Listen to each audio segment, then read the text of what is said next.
Hoy en el Evangelio de Mateo, y vamos al capítulo 8, y la porción que corresponde al día de hoy es del versículo 23 hasta el versículo 27. Evangelio de Mateo, capítulo 8, versículos 23 al versículo 27. Lee así la palabra del Señor en el nombre de Dios Padre, Dios Hijo y Dios amado Espíritu Santo. Y entrando él en la barca, sus discípulos le siguieron. Y aquí que se levantó en el mar una tempestad tan grande que las olas cubrían la barca, pero él dormía. Y vinieron sus discípulos y le despertaron diciendo: Señor, sálvanos que perecemos. Él les dijo: ¿por qué teméis, hombres de poca fe? Entonces, levantándose, reprendió a los vientos y al mar, y se hizo grande bonanza.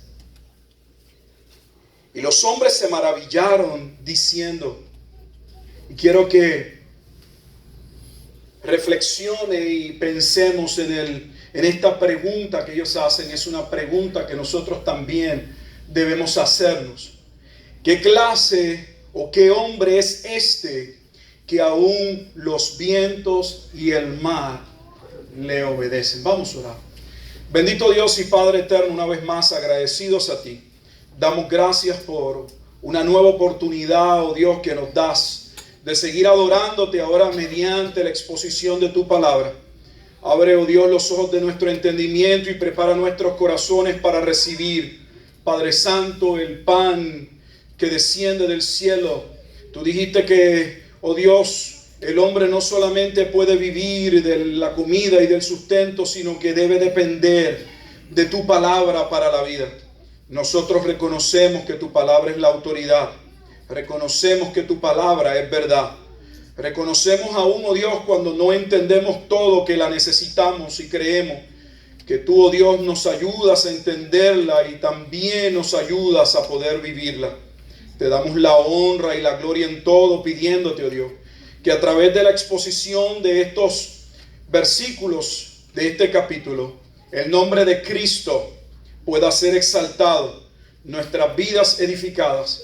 Y si hubiese alguien, oh Dios, que hoy en tu gracia ha de ser tocado por tu Espíritu para salvación, sea día de salvación.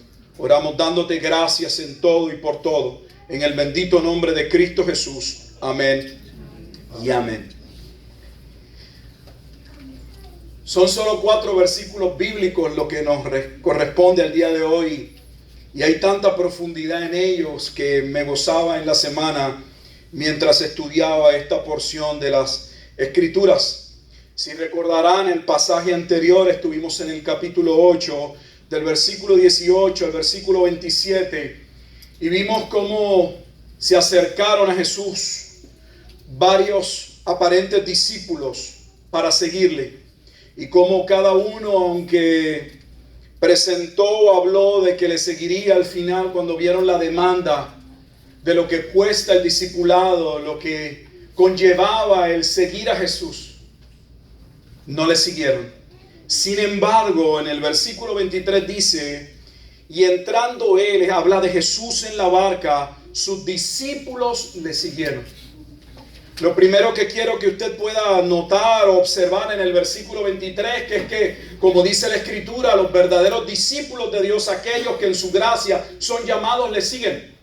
Aquellos oyen la voz del pastor y como ovejas van detrás del pastor.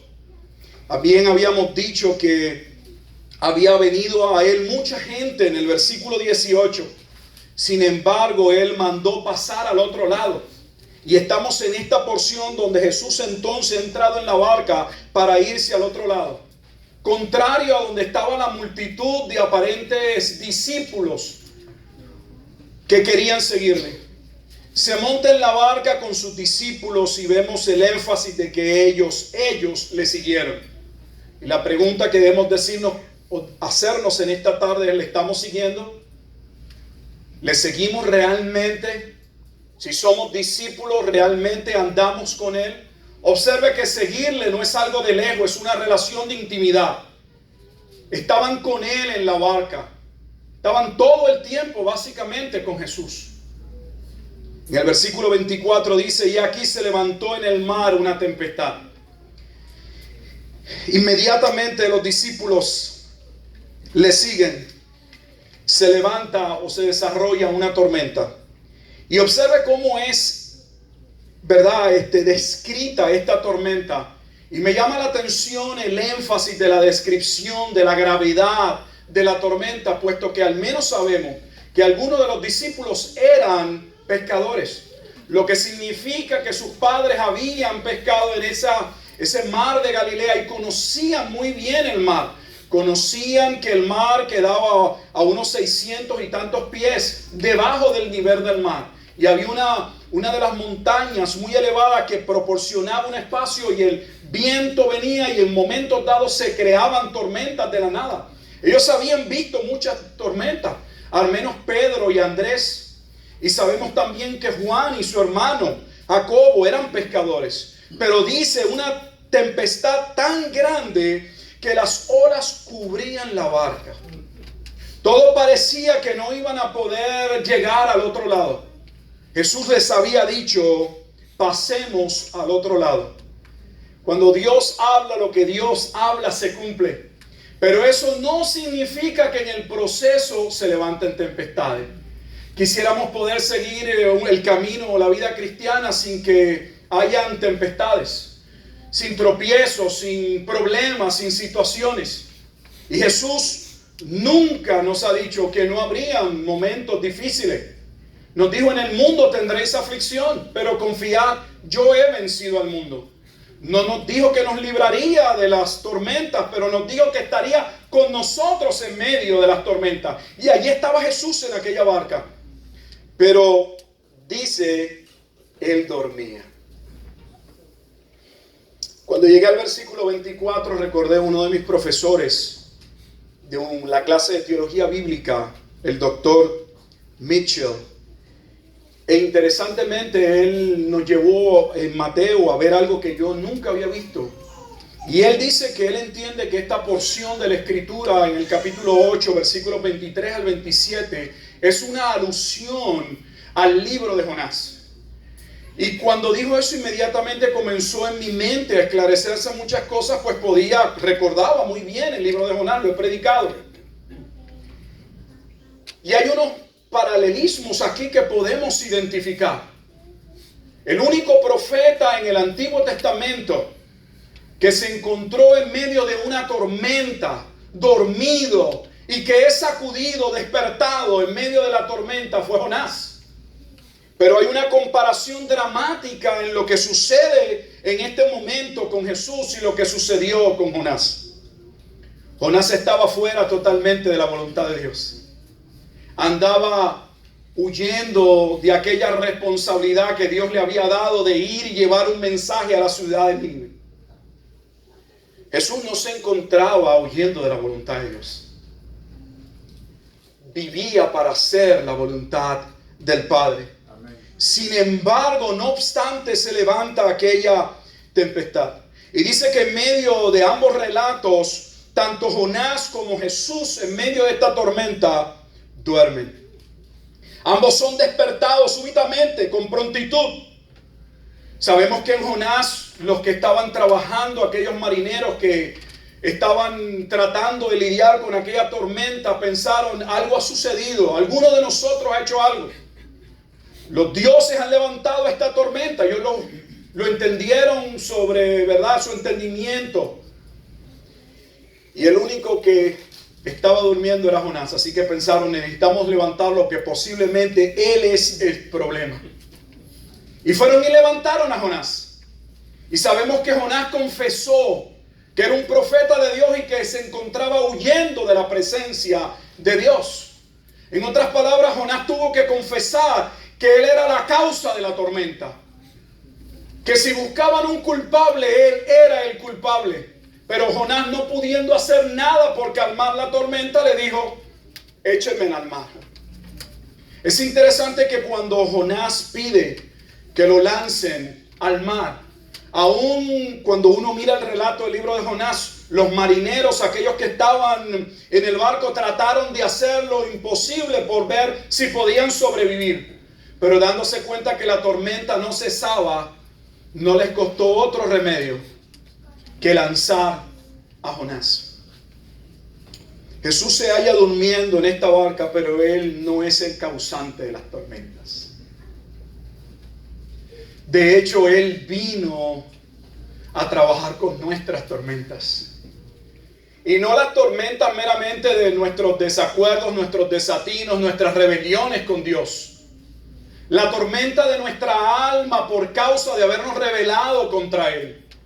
Jesús estaba en aquella situación, pero Él no era el culpable de la tormenta. Hay algunos teólogos que cuando estudian este pasaje piensan que Jesús en su reprensión y en sus palabras da la impresión de que aquella tormenta había sido causada por el enemigo. Cuando uno mira la palabra que se utiliza en el griego, se utiliza en 6 versículos dentro de Mateo. Pero solo una vez se utiliza para reprender, para echar fuera a un demonio.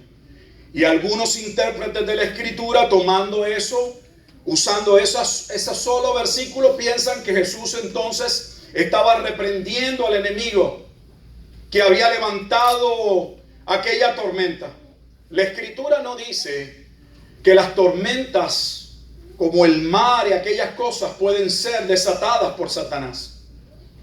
La Biblia totalmente declara que el único que controla el mundo, el mar y los vientos, es Dios. Quisiera llevarlo a algunos pasajes y quisiera que vaya conmigo al libro de los Salmos. Y quisiera que fuéramos primero al Salmo 29 para ver cómo el salmista describe el poder y la autoridad de Dios sobre la creación y especialmente sobre el control de los vientos. En el Salmo 29, versículos 3 al 4 leemos y dice así la palabra de Dios. Voz de Jehová sobre las aguas, truena el Dios de gloria. Jehová sobre las muchas aguas, voz de Jehová con potencia, voz de Jehová con gloria. Observe cómo el salmista ve que el mar y su bramido hablan del poder y de la gloria y la manifestación de Dios. Vaya conmigo al Salmo 89. Ahora en el Salmo 89 vamos entonces a ir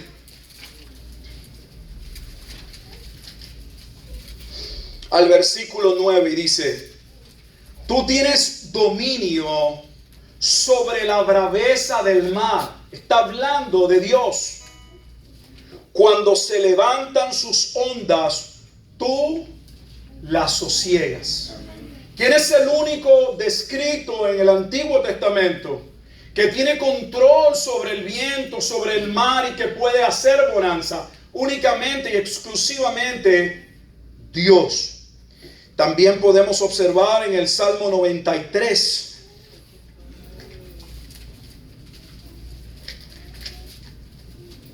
Y en el Salmo 93, en el versículo 4, dice de la siguiente manera: Jehová en las alturas es más poderoso que el estruendo de las muchas aguas, más que las recias ondas del mar. El Salmo 107 también declara lo siguiente: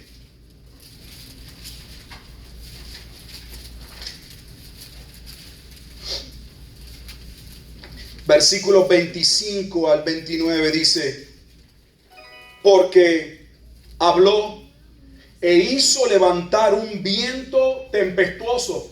Describe a Dios como levantando una tormenta. Porque habló e hizo levantar un viento tempestuoso que encrespa sus ondas. Suben a los cielos y descienden a los abismos. Sus almas se derriten con el mal, tiemblan y titubean como ebrios, y toda su ciencia es inútil. Entonces claman a Jehová en su angustia y los libra de sus aflicciones. Cambia la tempestad en sosiego y se apaciguan sus ondas. Entonces, ¿quién es el único declarado en el Antiguo Testamento que tiene poder absoluto en su creación sobre el mar y sobre el viento? Dios. Lo interesante de la porción que estamos considerando es que Jesús es levantado, dice, le despertaron en el versículo 25, diciendo: Señor, sálvanos que perecemos.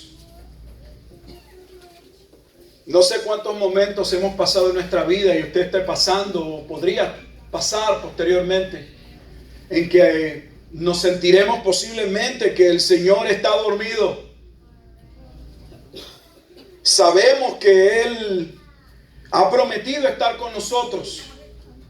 Estamos conscientes que su palabra dice que fuimos sellados con el Espíritu Santo. Pero en medio de la tormenta no parece hacer acto de presencia. Quisiéramos creer que Él debería hacer algo. Señor, sálvanos que perecemos. ¿Acaso dudamos del Señor? ¿Realmente confiamos en Dios?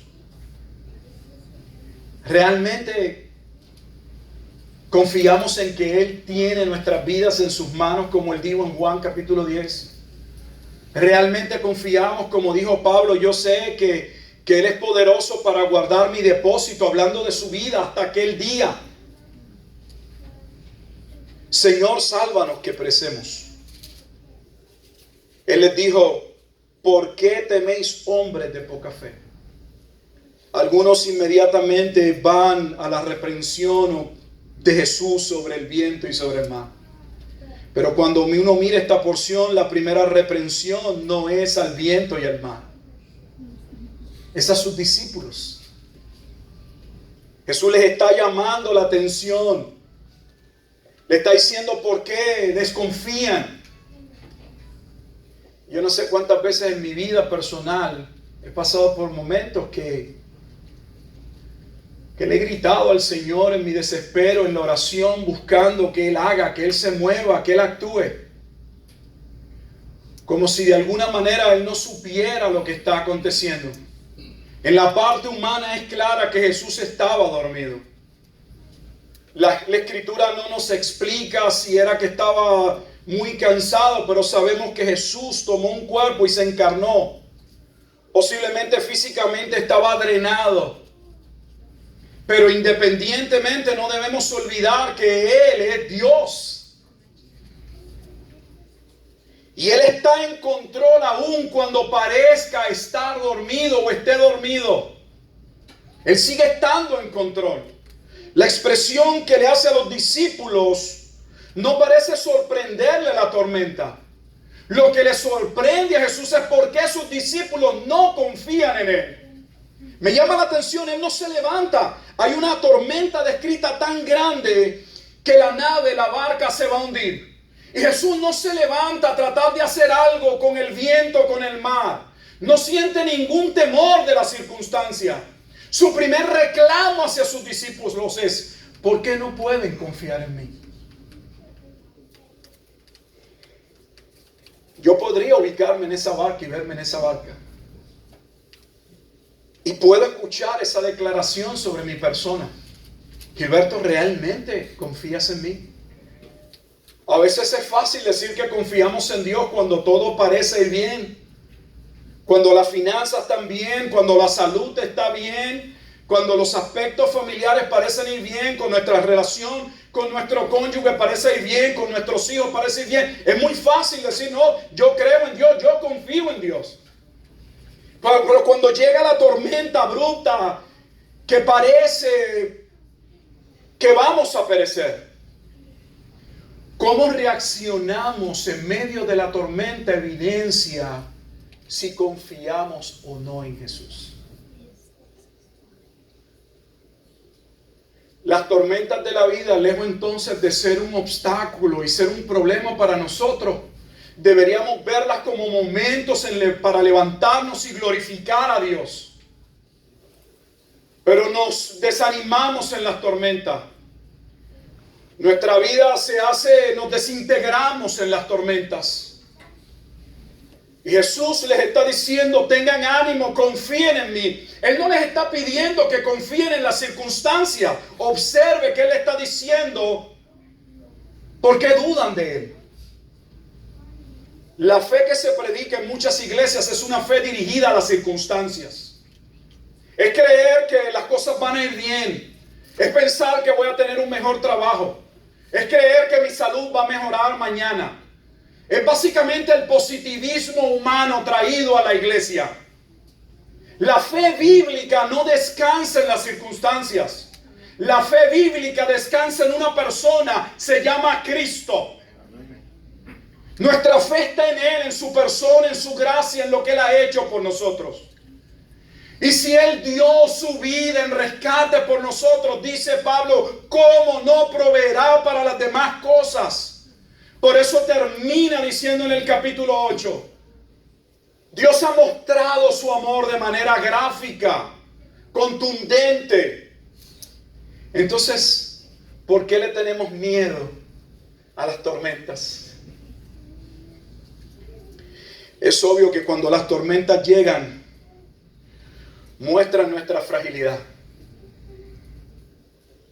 No importa los recursos que tenemos, nos damos cuenta en muchas ocasiones que nuestros recursos no necesariamente nos dan para poder lidiar con situaciones del diario vivir.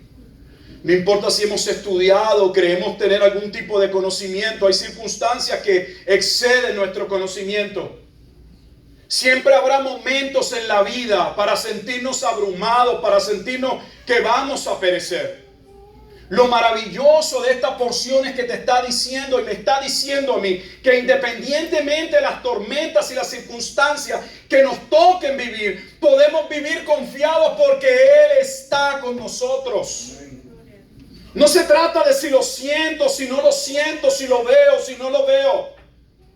El hecho de que Jesús estuviese en la barca debía confortar a los discípulos. Y le pregunto, si de manera externa los discípulos debían estar seguros porque allí estaba Jesús en la barca, ¿cuánto más los creyentes que tenemos a Dios viviendo en nosotros?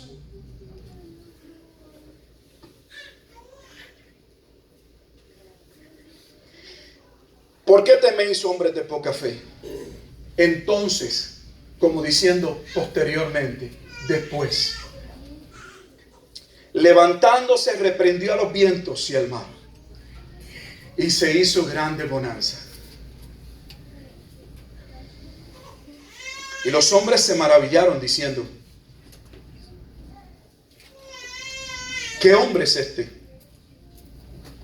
¿Qué hombre es este? Que aún los vientos y el mar le obedecen. Déjeme decirle algunas cosas que considero muy importantes.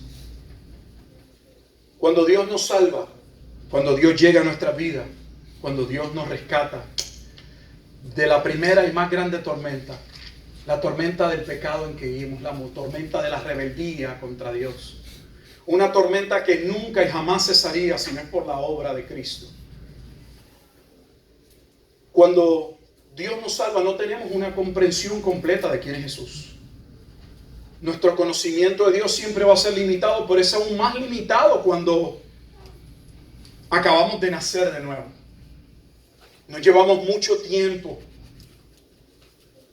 Pero este pasaje expone, nos ubica, nos ayuda a entender por qué necesitamos discipulado, por qué necesitamos comprensión en las doctrinas de la iglesia. Porque Jesús les está básicamente diciendo que si conociesen quién es Él. Es la pregunta, ellos se preguntan ¿qué clase de hombre es este? Y la pregunta que yo me hago tiene relación con lo que ellos están diciendo. Si conociéramos realmente quién es Jesús para nosotros, lo que Él ha hecho por nosotros, nuestras tormentas se verían más pequeñas. podríamos tener calma en medio de las tormentas. Pero es precisamente el desconocimiento de quién es Jesús lo que hace que nuestras tormentas se vean más grandes que Jesús. No sería ni la primera vez ni la última vez que Jesús expusiera a sus discípulos a situaciones donde la situación fue tan acogedora, tan dramática, tan impactante que se olvidaron que Jesús estaba con ellos. Gracias. Recordarán el momento de la alimentación de los 5,000. Jesús se había querido apartar por un tiempo, pero dice la Escritura que venían las multitudes hacia él y las miró y tuvo compasión de ellas porque serán como ovejas sin un pastor. Y comienza a predicarles y comienza a sanarlos, a llevar a cabo milagros. Cuando llega la tarde para oscurecer, sus discípulos se acercan, según algunos relatos de los evangelios, y le dicen: Maestro, despide a la multitud, es tarde. No hay donde comprar alimentos cerca. Según Juan, Jesús les dice: denle vosotros de comer. Darle de comer a 5,000 personas, donde no se han contado las mujeres y los niños, independientemente de los recursos, era una tarea monumental. ¿Cuánta preparación se necesita para alimentar a 100 personas? ¿Quién va a cocinar esto, lo otro? Ver si da la comida, no sé. Imagínense alimentar a 7,000, 8,000, 10,000 personas. El problema o la situación que Jesús les presenta fue tan grande que se les olvidó que andaban con Jesús. ¿Y qué dice la Escritura que sucedió? Lo primero que hicieron fue darse cuenta que ellos no tenían los recursos para poder suplir la necesidad. Uno de ellos dice: Señor, aún 300 denarios no darían para que coman un poco. Un denario era el salario de un soldado romano de un día. O sea, el salario de 300 días de trabajo. No contamos con esos recursos. Parecería toda una locura lo que Jesús está demandando. ¿Cómo le podemos dar de comer a una multitud? No tenemos los recursos para hacerlo. Pero Jesús estaba allí y sí dice Juan que él sabía lo que él había de hacer. Pero primero miran en ellos. Así hacemos muchas veces, por eso nos ahogamos. Porque en vez de poner nuestra mirada en Jesús y confiar en Jesús, primero miramos en nosotros. Para ver con qué recursos yo cuento, cómo yo podría lidiar con esto, qué me queda en el banco, qué el plan o el seguro médico me va a cubrir. Y empezamos a mirar lo que tenemos, a ver cómo enfrentar la tormenta. Cuando nuestra mirada siempre tiene que estar puesta en Cristo. Pero no paramos ahí. Cuando aún nos damos cuenta que nuestros recursos son limitados y no cuentan, todavía no vamos a Jesús. Entonces ellos fueron a buscar fuera. Entonces le preguntamos a un tío, un amigo, un vecino, a ver si ese amigo, ese vecino nos puede socorrer, nos puede echar la mano, nos podía prestar dinero, algo. Pero todavía no vamos a Jesús. Pero Juan dice que él sabía de antemano cómo habría de hacer. Las tormentas se ven cada vez más grandes cuando nuestro desconocimiento de Jesús es grande. Por eso el llamado en la Escritura una y otra vez más, una y otra vez a los creyentes a estudiar, a escudriñar las Escrituras, a conocer quién es Jesús.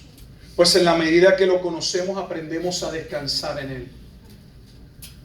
Aprendemos a confiar en Él.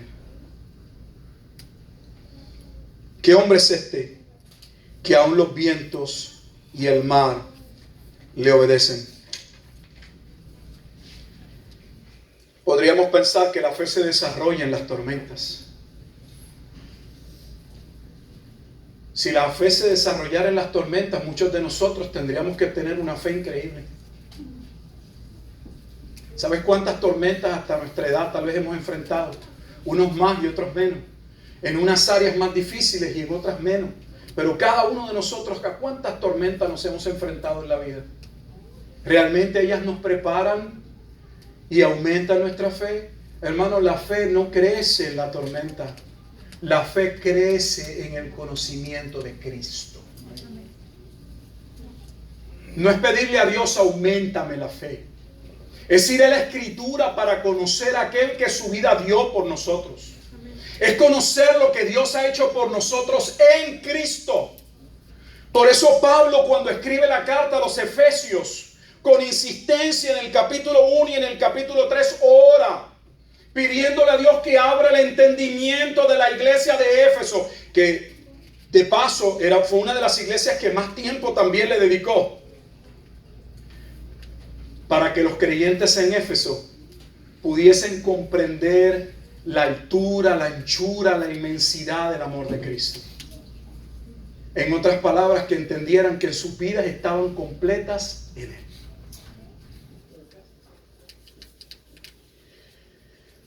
Ya casi finalizando estos versículos, hay algo también que en mi meditación en la semana me llamó la atención. Creo que no es difícil poder reconocer que el Creador del cielo y de la tierra tenga el poder soberanamente para calmar la tempestad. Él creó el mundo. Pero me llama la atención cómo la creación inmediatamente responde a la voz de Dios. Pero criaturas diminutas como nosotros, creados a su imagen y semejanza, tan arrogantes que somos, tan engreídos que somos, tan prepotentes que somos, tan arrogantes que somos, que nos cuesta atender la voz de Dios. Somos la única cosa, hasta donde yo sé en la Escritura, que Dios creó para sí mismo. Dios nos creó para compartir su eternidad con nosotros. Yo todavía eso no lo entiendo, porque Dios no nos necesita. Pero nos habla y nos habla y nos habla. Y a diferencia del viento y del mar, que inmediatamente responden a la voz de Dios, posiblemente tú seas uno de esos hoy, que haces caso omiso de las palabras de Dios. Entonces déjame decirte, ya entiendes la razón de tu tormenta.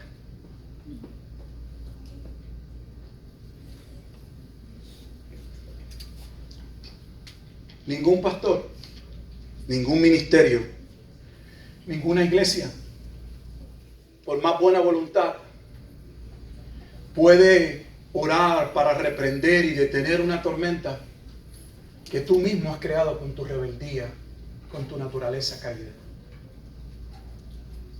Si quieres salir de tu tormenta, si entiendes que Dios te está llamando a salir de esa tormenta, necesitas acudir a Cristo. Y lo primero que debes hacer es reconocer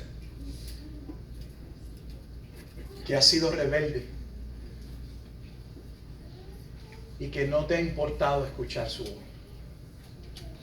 Deberías clamar por misericordia, porque estás siendo a Él simple y sencillamente en búsqueda de que te libre de tu tormenta.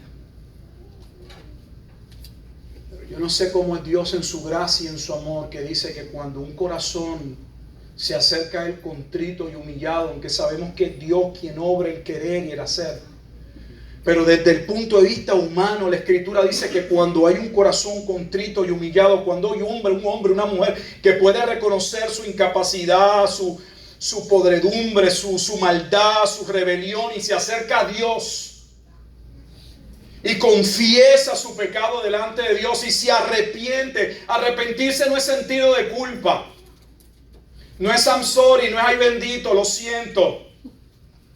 El verdadero arrepentimiento es una obra de Dios en el corazón que nos permite ver la vida como antes no la veíamos. Por lo tanto, necesitamos cambiar. Es un giro completamente de dirección. Necesitamos salirnos de la tormenta.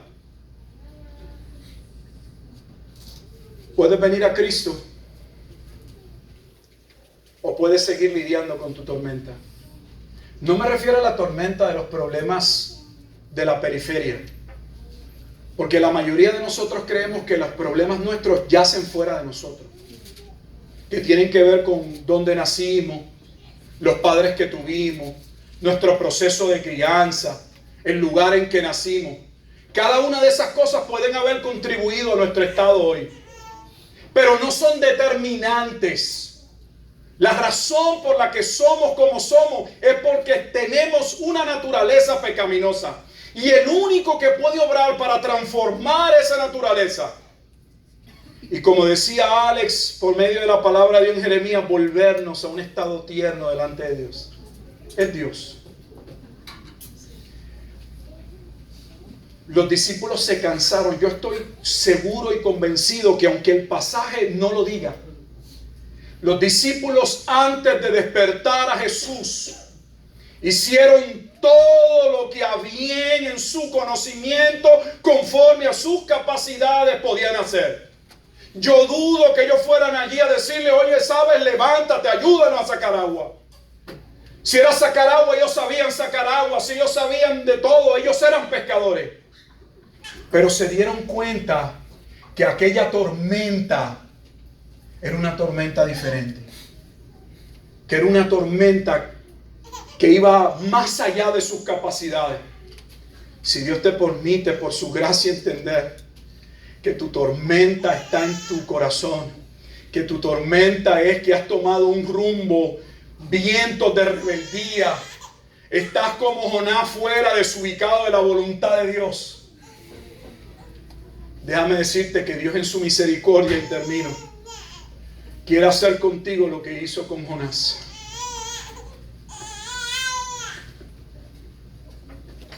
A Jonás lo lanzaron al mar. ¿Merecía Jonás el castigo por su rebeldía? Yo pienso que lo merecía. Pero también lo merecían aquellos que lo lanzaron al mar.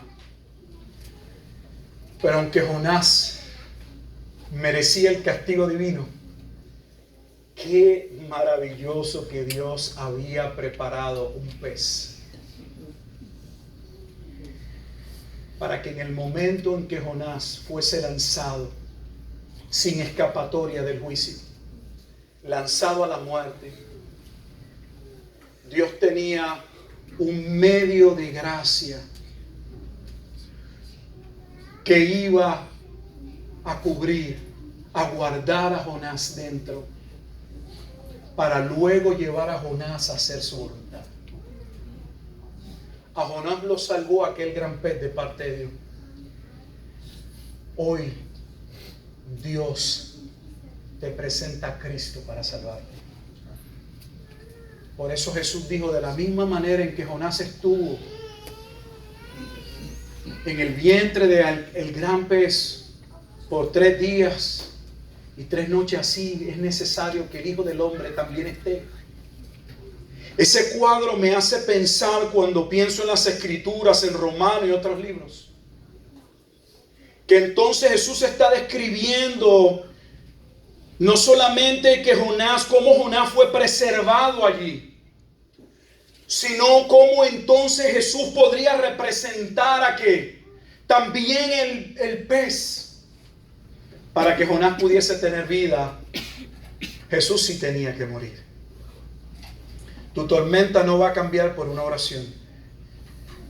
No hay manera de que tú te levantes y le hables al viento, no te va a obedecer a ti. Pero nuevamente, y finalizo, hay uno que conozco que calmó la tormenta de mi corazón. Tenía 20 años y estaba totalmente perdido cuando Dios me llamó. Había sido criado en la iglesia y pensé que jamás, Dios nunca me iba a perdonar. Cuando alguien se me acercó, le dije: ¿sabes qué? Ya yo sé la oracioncita con la que me viene. Que me vas a sacar Juan 3:16.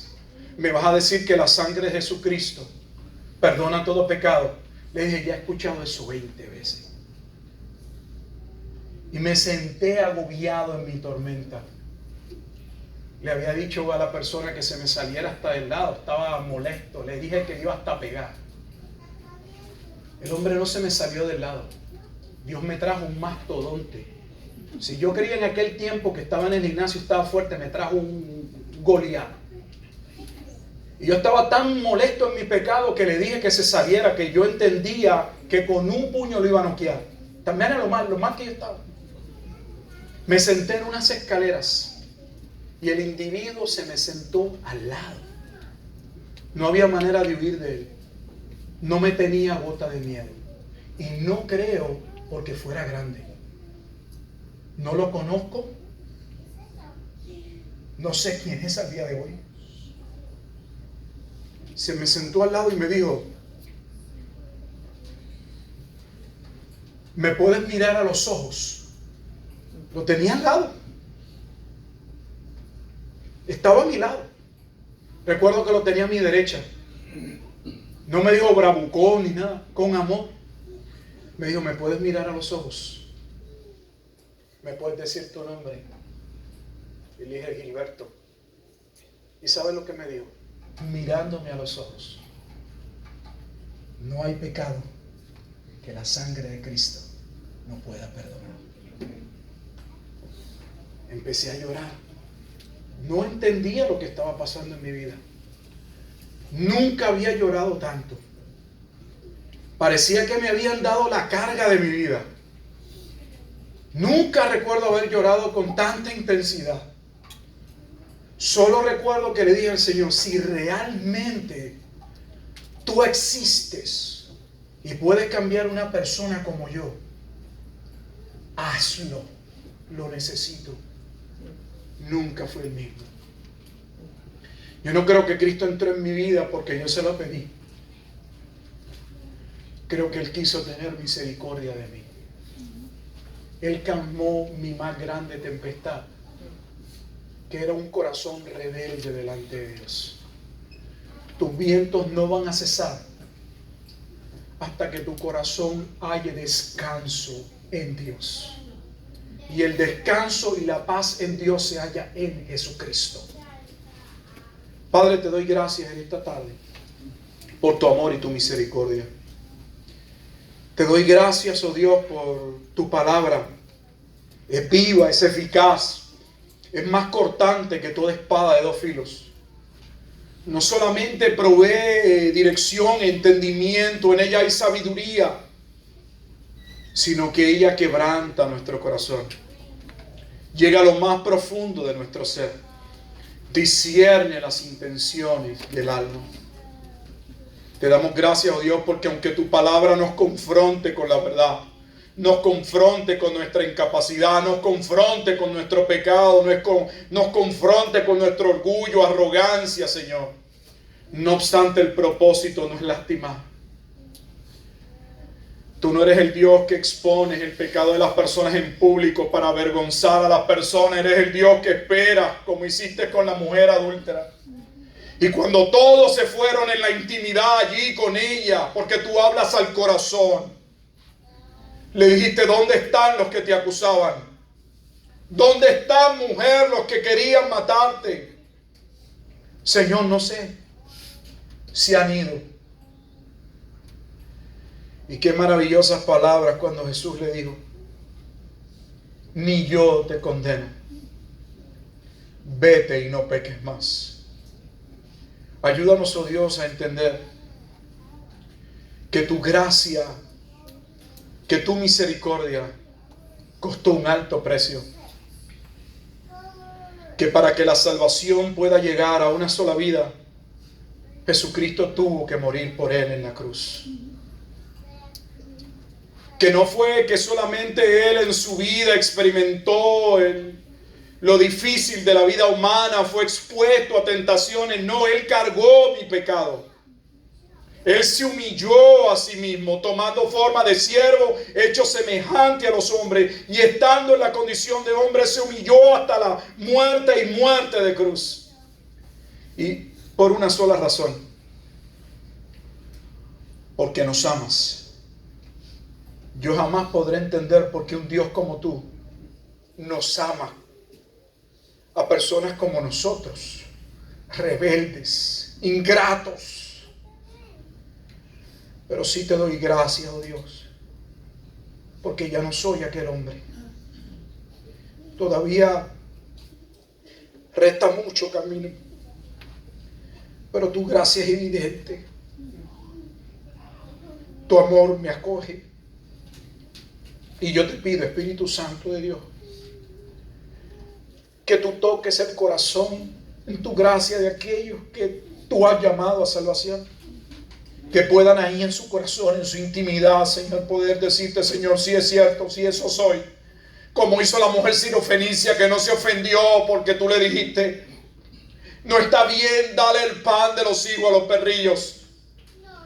Lejos de ponerse a discutir contigo, ¿por qué me llamas pecador? ¿Por qué me ofendes? ¿Quién eres tú para juzgarme? Aquella mujer dijo, Señor, eso soy. Sí, eso soy. Pero también los perrillos comen de las migajas que caen de la mesa del Padre. Permitas tú, Señor,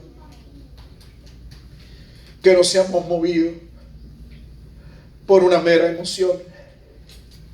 Que tu presencia, por causa de tu palabra, nos mueva con sinceridad a rendirnos a ti, a venir a Cristo en arrepentimiento.